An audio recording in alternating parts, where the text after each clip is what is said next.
The strange but true story featured on this podcast contains details some people may find unsettling. Listener discretion is advised. I'm Chyaz Samuel, and things are about to get weird. Hello there, thank you so much for being here today for episode 51 of Things Are About to Get Weird. I hope you're all well and that 2024 is being good to you so far. Thank you all so much for your amazing feedback on our last full episode all about the Dyatlov Pass incident. Although it's absolutely fascinating, it was such a heavy and tragic case that I decided we had to keep things a little bit more lighthearted today. A while ago now, one of our brilliant listeners, Alex, asked whether I'd ever cover some of the weird predictions that have appeared in one of the most legendary animated series of all time, The Simpsons. And I thought today was the perfect opportunity to do so. Not only will I be talking about the confirmed strange parallels that have come up between the show and real life, but I'll also be getting into some of the misinformation that has spread over the past few years, through things like viral social media posts pointing out apparent Simpsons predictions that never really happened. Are the Simpsons writers really modern-day Nostradamuses? Nostradamus? Anyway, you get what I mean. Please do excuse any background noise you hear. We are currently experiencing Storm Isha in the UK, and she's definitely making her presence known outside my window. But without further ado, let's jump into it. The story, not the storm. I feel like anyone who uses social media even relatively infrequently will have seen at least one post over the years talking about the latest real-world event that seems to have been previously featured in The Simpsons. In my view, whilst there may have been some posts floating around the internet before this, it seems that the catalyst for the popularity of this content was Donald Trump's candidacy in the 2016 US presidential election. From the moment he announced he would be running for office, fans of The Simpsons immediately noticed that this very same plot twist moment had been featured in an episode that aired in the year 2000. Bizarrely, the episode in question was, at the time, only the second installment of the cartoon to be set in the future. In fact, it was actually entitled Bart to the Future. This exact, highly publicised setup would be played out in real life 15 years later, when he announced his bid to be the next President of the United States. Now, of course, when these events actually did transpire, many people were eager to proclaim that it was one of the most amazing coincidences ever. But just in the interest of fairness, I did want to point out that in the year 2000, Trump did wage a failed political leadership campaign for the Reform Party, where he actually ended up withdrawing from the race. So there's every chance that this inspired The Simpsons when it came to that storyline. I do admit that it all coming true a decade and a half later is pretty scary though, for more reasons than one, but let's not get into that now. But what this all set into motion as far as the predictions are concerned is that people were now on the lookout for future examples, as well as more motivated to look back and see if any previous cases could be found. And found they were. After the Higgs boson particle was discovered by scientists at CERN in 2012, the knowledge that this afforded the physics world led to another Simpsons prediction being spotted. This time it was from the 1998 episode The Wizard of Evergreen Terrace. The overarching storyline in this episode involved Homer Simpson embarking on a career as an inventor, and at one point he writes out an equation on a chalkboard. And what did this equation show? Science author Simon Singh gave an interview to the Independent newspaper where he explained, quote, "That equation predicts the mass of the Higgs boson. If you work it out, you get the mass of a Higgs boson that's only a bit larger than the nanomass of a Higgs boson actually is." It's kind of amazing as Homer makes this prediction 14 years before it was discovered. How wild is that? Simon Singh actually wrote an entire book about it in 2013 entitled The Simpsons and Their Mathematical Secrets, and explained that, quote, The Simpsons is the most mathematical show on primetime television in history. A lot of the writers on The Simpsons are mathematicians. So, like in the previous Donald Trump example, there is some level of rationale as to why the predictive scenes were included in the show in the first place. But again, the accuracy is pretty astonishing. Then there was one that I actually remember drawing a comparison with at the time myself, as the episode it concerns was one that I had on a videotape as a kid in the 90s. In the 1994 feature, Sweet Seymour Skinner's Badass Song, there's a part where lunch lady Doris is shown preparing meat that comes from a container labelled assorted horse parts. When the 2013 horse meat scandal swept through the UK and made me happier than ever to have been a vegetarian since I was a kid, this episode was the first thing I thought of. Thinking about it now, that scene used to gross me out so much that I wouldn't be surprised if it's one of the things that made me want to be a vegetarian in the first place. That's quite weird to think about, actually. So I mentioned that Bart to the Future was the second flash-forward Simpsons episode. Well, the very first one was called Lisa's Wedding and aired in 1995. In this installment, we see Lisa's future partner, Hugh, wearing something strikingly similar to what we'd know as a smartwatch in the current day. It was even a fairly similar shape to the Apple Watch, although it did feature a kind of lid or a hinged casing on it. If we go back even further to an event shown on The Simpsons in 1993, which came true in real life 10 years later in 2003, we see a fictional magician duo performing an act which ends in them being attacked by a tiger. It's widely believed that this animated pair were based on two real Las Vegas performers, Siegfried and Roy, but at the time the episode was released, no one thought too much about it. However, during a show of theirs in 2003, Roy was in fact attacked by none other than a white Bengal tiger. He was left partially paralysed by the incident, and it largely spelled the end for their careers. Just as an extra odd coincidence in this story,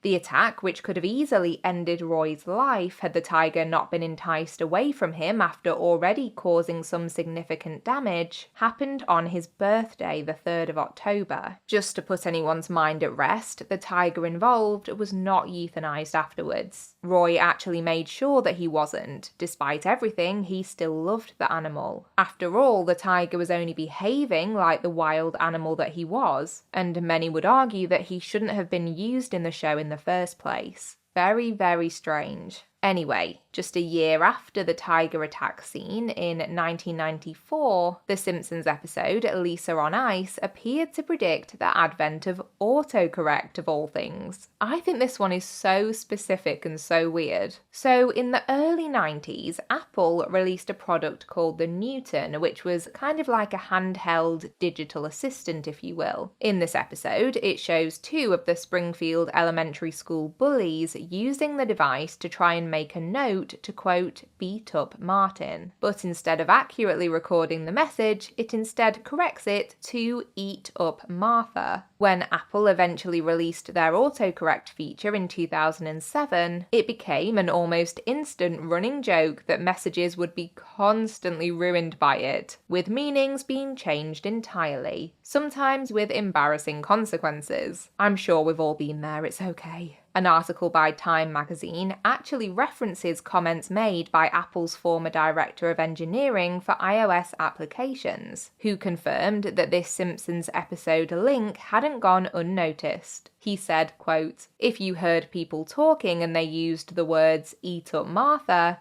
it was basically a reference to the fact we needed to nail the keyboard. We needed to make sure that the text input works on this thing. Otherwise, here comes the eat up Marthas." Brilliant, I love it. One of my personal favourite predictions, which really is quite something, was all to do with the 2016 recipient of the Nobel Prize for Economics. In a split-second clip from the 2010 episode Elementary School Musical, Milhouse guesses that a man named Bengt R. Holmstrom will win the coveted prize, in a kind of sweepstake that him and a couple of the other kids are involved in. Whilst Holmstrom didn't win in 2010, he would go on to win that exact prize in 2016. I would love to know what he himself makes of this. I'm going to have to do a bit more research later. And really, the list goes on. There are numerous other examples from the 90s, 2000s, and early 2010s. But I wanted to move on to a few of the more recent ones. Post-2016, there have been several major events that eagle-eyed Simpsons fans have called out as possible new instances of these now infamous predictions. In 2019, the team behind The Simpsons released a parody song on their YouTube channel called West Wing Story, which featured a sing-off between Donald Trump and a number of other US politicians, which Trump ended up losing. At the end of the clip, it shows a lineup of his opponents, and standing next to one another are none other than Biden and Harris. This was before they announced that they would be running mates in the then upcoming presidential campaign, and obviously before they subsequently won. Simpsons animator and director David Silverman actually made a jokey reference to this moment on Twitter after the fact, and tagged writer and producer Al Jean in his post before asking, quote, "Did we predict future again?" There was also much fuss made of the fact that at their inauguration, Kamala Harris appears to be wearing an outfit that looks strikingly similar to the one Lisa Simpson wore in that Bart to the Future episode, when she finds herself sitting in the Oval Office. A purple suit with a necklace featuring large pearls. What's even more wild is that one of the lines of dialogue Lisa says in that episode whilst dressed in the outfit notes that she has, quote, "inherited quite a budget crunch from President Trump." Some have argued that this coincidence isn't that surprising in reality, as it's somewhat of a tradition for purple to be worn at inauguration events as a tribute to certain things the colour is associated with, like women's suffrage. But nevertheless, it's certainly noteworthy in my opinion. Another 2019 event that The Simpsons looked to have predicted all the way back in 1998 was the acquisition of the broadcasting company Fox by none other than Disney. This at least partially came true over 20 years later, when Disney bought the 21st Century Fox branch of the company. And it's another example of a blink and you'd miss it moment. There's a sign shown in the episode When You Dish Upon a Star that reads what was then 20th Century Fox, and underneath it says, a division of Walt Disney Co. Even back then, it was probably intended as a little bit of a joke about how much power Disney have in the entertainment world. Little did they know how much larger that would be today, so definitely an amusing one. We also have a prediction that links to one of my very favourite musical artists of all time, the one and only Lady Gaga. When Gaga voiced the animated version of herself in a 2012 episode, she was shown flying through the air at a concert attached to wires in a stunning metallic outfit. Fast forward to Gaga's 2017 performance at the Super Bowl halftime show. Those who remembered the Simpsons episode were quick to point out the similarities between her fictional stage show and this one. She famously glided through the air attached to wires at the Super Bowl, and her outfit was all metallic. I will say that this one is easier to make sense of, as there is every chance that Lady Gaga was inspired by her appearance on The Simpsons when planning her halftime show set, even if it was subconscious. But then there are instances which, even though you technically could try to explain them away in the same fashion, it's kind of harder to do so. We're heading back to pre-2016 here, but it's worth it for this example. In the episode I mentioned earlier, Lisa's Wedding, we see a quick snapshot of the London skyline, whilst the focus of the frame is Big Ben with a digital clock face which clearly did not come true, or at least hasn't yet. Viewers spotted something else lurking in the background which made them pay attention. Although the episode aired in 1995, the animation seemed to depict a very recognisable building which would not actually be constructed in London until over a decade and a half later. The Shard. I think this is one of my favourite Simpsons predictions because even though there's every chance it's just a coincidence, it's a pretty fascinating and really quite accurate one. As I said before, there are still many more examples left to cite, and as always, I'll be mentioning my sources for this story at the end, so do go and enjoy a bit of further reading about this if you like. It's such a compelling topic. But for now, I wanted to explore the darker side of the Simpsons predictions trend, for lack of a better word, because the more and more instances of real supposed predictions that came to light on social media, the more we started to see the spread of some fake or doctored examples too. While some of them, which began to circulate on platforms like TikTok, were fairly harmless and more of a prank than anything else, some felt rather more sinister and even malicious at times. One of the most prominent examples of the latter concerns the COVID-19 outbreak. Now, in some ways, I guess it wasn't entirely surprising that people would start looking back into the Simpsons archives to try and see whether something similar to the pandemic had ever been explored in the show, especially considering the series' track record with predictions. What was discovered and pinpointed by many online was a 1993 episode called Marge in Chains, which included a storyline about the spread of a disease called the Osaka flu, named after the city in Japan. Later on in that same episode, a new plague hits the fictional town of Springfield in the form of swarms of killer bees. Remind you of anything? Perhaps the so-called murder hornets that everyone freaked out about for a little while back in 2020? Well, despite the problematic nature of this virus connection, not only because people like Donald Trump insisted on calling COVID-19 the Chinese virus, but because people were then effectively lumping in two totally different countries in Asia with one another and saying, well, close enough, especially at a time where there had unfortunately been a sharp rise in hate crimes against people of Asian descent.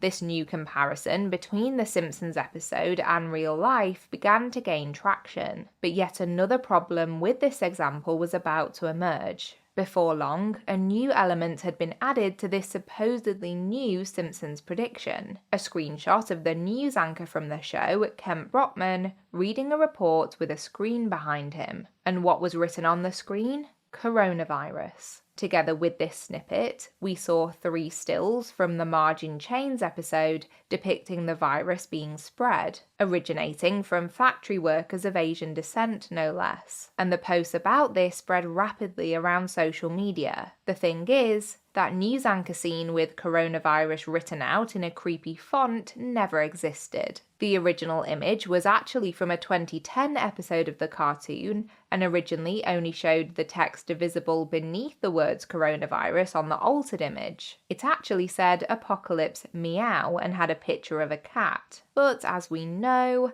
facts don't always matter to people in the online world, hence why the transmission of misinformation has become such a huge problem on social media in recent years. Whether people were trying to gain clout, shares, or likes online by sharing this false yet timely Simpsons prediction, possibly even believing it was real but just not fact-checking it before clicking retweet, or using it as a way to fuel beliefs or quote-unquote plandemic conspiracies with horribly racist undertones, it really continued to do the rounds online. Luckily, there were platforms dedicated to setting the record straight on these fake posts. Websites like Snopes were very quick to dispel the rumour, but sometimes the sensational false story continues to win out over the truth. In June of 2020, yet another image appearing to be from The Simpsons went viral, this time showing the murder of George Floyd. Although the still scene had been created by an Instagram user, who didn't claim it had actually been from a real episode of the show when he posted it, that didn't stop others from sharing it around on the internet, claiming that this was another Simpsons prediction come true. Although I would imagine that fewer people believed this one. Nevertheless, in my view, it felt very inappropriate, even though I don't believe the artist's intentions were bad as he was using it to call for justice for George Floyd. I just don't think it was the right call to create it in the first place, as the potential for it to be misused was just too high. One of the most recent hoax predictions concerned the death of Queen Elizabeth II. When the Queen passed away in 2022, a video clip went viral on TikTok that suggested her year of death had actually been correctly guessed by The Simpsons in the 2003 episode, The Regina Monologues. The episode in question did include the character of the Queen, as well as former Prime Minister Tony Blair and Sir Ian McKellen. In the TikTok, we see the cartoon version of the Queen standing in front of a wooden crate. On the crate, there's a label which appears to read 8.9.2022, the date on which she would eventually pass away in real life. The clip then cuts to a shot of her real funeral procession, before showing her animated self lying down as though in a coffin, with a plaque above her reading Elizabeth II,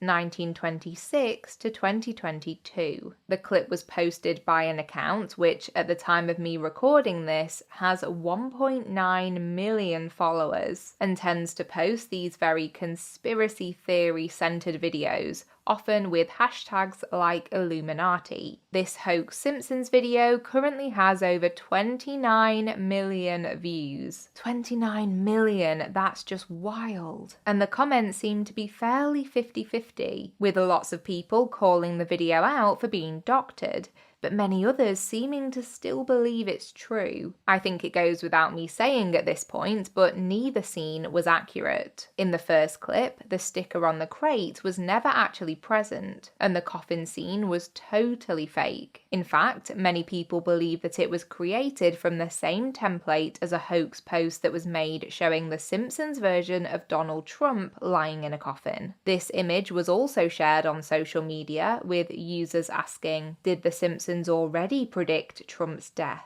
Don't get me wrong, there absolutely are creators on apps like TikTok who are calling out these false claims. But the problem is that these fact-checking videos don't get anywhere near the likes of 29 million views a clip. When you think about the wider implications of things like this, it can tend to feel quite bleak. It really wouldn't take that long to disprove. A couple of minutes of Googling would probably do the trick.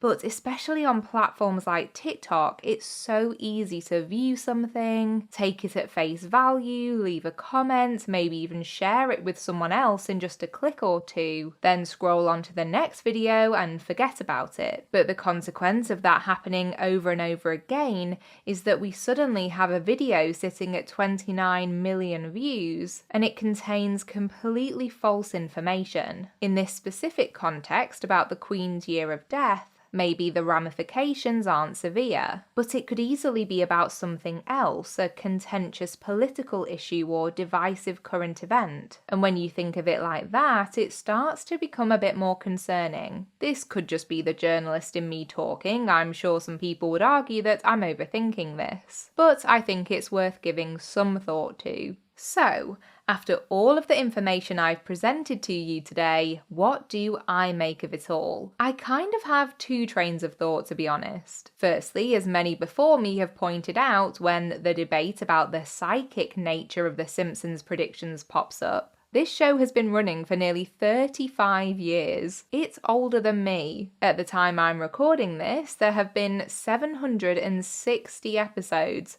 not to mention the Simpsons movie and video games and comic books. Does the sheer amount of content that has been produced featuring the residents of Springfield mean that some coincidences with real-life events are likely? Especially considering that the writers themselves have spoken about how they do try to look forward and try to make their episodes as timely and current as they can be. I think this is probably true to a certain extent. I suppose that at least some of the more political and pop culture predictions were probably based on some factual nuggets of information that the writers had in their back pockets. Then I think some were probably just genuine coincidences. The animation of the shard in the London skyline, for example. As bizarre as it is, it's not out of the realm of possibility that there just happens to be an honest similarity between the drawing and the eventual real building that popped up. It's a very cool similarity. I think it's incredibly interesting and quite uncanny, but I can admit that although it's harder to explain away, like I said earlier, it's still possible to accept that there's not more to it. The ones that really get me are things like the Higgs boson example. I'm sure any scientists or mathematicians are listening would be able to debunk this one, but for me as a layperson, I just find that one so enthralling. Maybe some of the Simpsons writers are geniuses. Maybe they're time travelers. But in all seriousness, it's just weirdly fascinating, as is that outfit similarity between Kamala Harris and Lisa Simpson. I know, there are lots of ways to explain it, but I can't help but find it strange. At the end of it all, though, I do think it's worth remembering that there's a lesson to take from the wider topic of the Simpsons predictions, and it's a reminder to always think critically when you're presented with information online. If something looks a bit too good to be true or a little too coincidental, a couple of minutes of extra research is always a good idea before clicking that share button. And with that, I'm off to rewatch some of my old favourite Simpsons episodes. Who knows, maybe I'll spot a new prediction of theirs along the way. But not before my outro bits, of course. That was such a fascinating topic to research. I'm so glad that this one was suggested, so thank you again to Alex. If there are any other Simpsons predictions that you find particularly intriguing that I didn't manage to cover today, do let me know, as there are bound to be some really interesting ones I didn't get to. Of course, I would also love to know what you make of this topic in general, and I also think that any future examples of these Simpsons coincidences could be great additions to our Weird Fix mini episodes, so let me know if you'd like me to keep an eye out for them. But for now, it's time to scoot on over to Weird Media. I am so excited for this one. It has really consumed my life recently, so here we go. Today, I knew there was no other possible thing I could talk about than this. I think I've brought it up in every conversation I've had for the past couple of weeks, and it's fair to say that I am obsessed. I'm talking about the BBC series The Traitors, Series 2 specifically, as it's currently ongoing. Don't worry, I'm not going to give a single spoiler away in this segment. I'm more so going to explain what the deal is with The Traitors for anyone who has been curious about it. So essentially, 20 odd people get put together in a castle in Scotland, and at first they're just themselves, no labels attached. Then soon after, the host, Claudia Winkleman, secretly selects around 3 people to be traitors. The rest are known as faithfuls. The traitors know they are the traitors and they find out who the other traitors are, but for the faithful, it's their job to work out who the traitors are and eliminate them. So the traitors have to kind of act like faithfuls day to day so no one becomes suspicious of them. And there are daily challenges the whole group takes part in to earn money for their prize pot. Each night, the traitors can murder, i.e. eliminate, one player totally in secret, and the faithful that they choose finds out that they've been murdered via a letter in the middle of the night.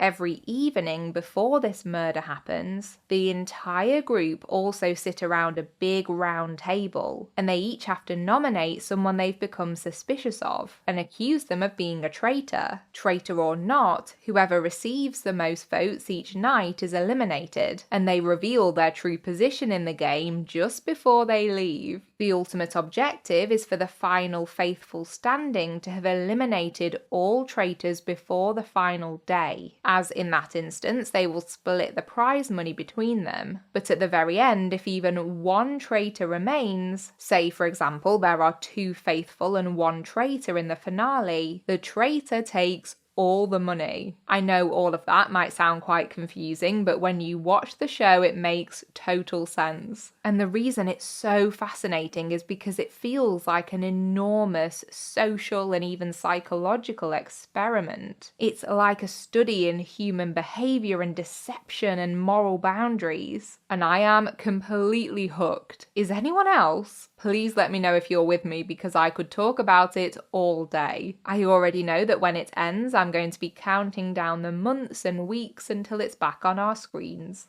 Right, time for the quick shout outs I like to do at the end of each story for the sources which helped me in my research. We had a fantastic article from The Independent from September 2023. That was by Louis Chilton and Isabel Lewis. There was another great piece from Time magazine. That was by Megan McCluskey, last updated in June 2020. There was a great rundown from joe.co.uk by Danny Jones, published in December of 2022. We had a piece from Forbes by Bruce Y. Lee from May 2020, and another from CBS News by Caitlin O'Kane, published in January 2021. The Snopes website was brilliant for fact-checking purposes. It's a real favourite of mine. In particular, there was an article by Dan Evan from June 2020. And finally, there was a great piece from Business Insider by Charissa Cheong from September 2022, all about some of the hoax predictions. I can't wait to hear all of your thoughts, so please do get in touch. You can find us on Facebook by searching for Things Are About to Get Weird. You should find both our main page and our private discussion group over there. On Instagram, we're at About to Get Weird, and we now have the same handle on Threads too. I'm totally over Twitter or X. I've moved the app off my phone's home screen. It's just not a fun place to be anymore, in my opinion. So if you'd like me to start doing more on Threads, just let me know. Please feel free to pop your thoughts and comments into the Q&A box if you're listening on Spotify. It's a great little tool, and a quick review or rating wherever you listen is always appreciated if you're enjoying the podcast. Thank you so much for listening. I'll be back next week with a new installment of Weird Fix. So until next time, take care of yourself and others and keep it weird. But the good kind of weird.